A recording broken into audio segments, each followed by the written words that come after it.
Hi everyone, this is a technical analysis on USDJPY. Let's start with some fundamental background first. In the US, the Fed left interest rates unchanged as expected at the last meeting. The macroeconomic projections were revised higher as the economy showed much stronger resilience than expected, and the dot plot showed that the majority of members still expects another rate hike by the end of the year, with less rate cuts in 2024. Fetcher Powell reaffirmed their data dependency but added that they will proceed carefully as they are trying to find the optimal level of rates. Powell also added that the soft landing is not the base case at the moment, although they are aiming for it. The latest US core PCE came in line with expectations, with disinflation continuing steady. The labor market displayed signs of softening, although it remains fairly solid, as seen also with another strong bid in jobless claims yesterday and with the bid in job openings. The ISM manufacturing PMI beat expectations this week, while the ISM services PMI came in line with forecasts, in another sign that the US economy remains resilient. The miss in the ADP report led to some USD weakness, which might continue if the NFP data misses forecasts. The market doesn't expect the Fed to hike again at the moment. In Japan, the BOJ kept everything unchanged as expected at the last meeting. The Japanese CPI showed that inflationary pressures remain high, with the core reading hovering at the cycle highs. The unemployment rate missed expectations, although it matched the previous reading. The Japanese manufacturing PMI fell further into contraction, but the services PMI remains in expansion. BOJ Governor Ueda repeated that they will not hesitate to take additional easing measures if needed and clarified that the recent comment on quiet exit from monetary easing was misinterpreted. The Tokyo CPI, which is seen as a leading indicator for national CPI, continues to fall, although it remains above the BOJ target.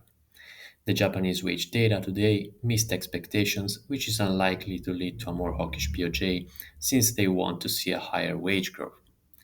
Now on the daily chart, we can see that the USD-JPY pair eventually crossed the key 150 level before getting smacked back down by an intervention.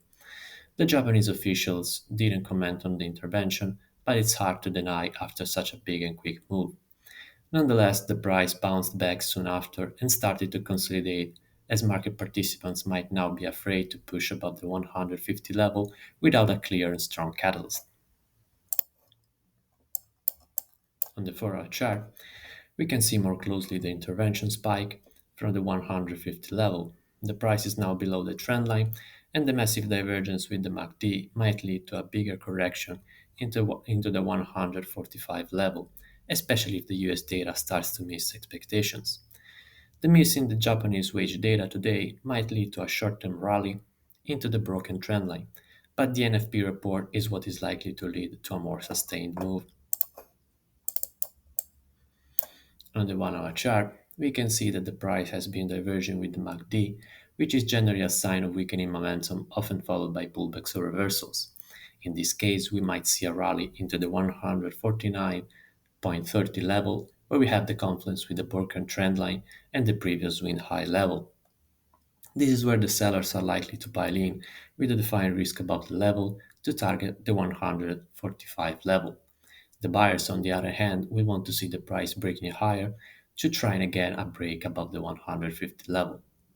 Today, it's all about the NFP report, which is the only one the Fed will see before its next rate decision. The US jobs data going into the NFP report was strong, so the expectations might be skewed to the upside.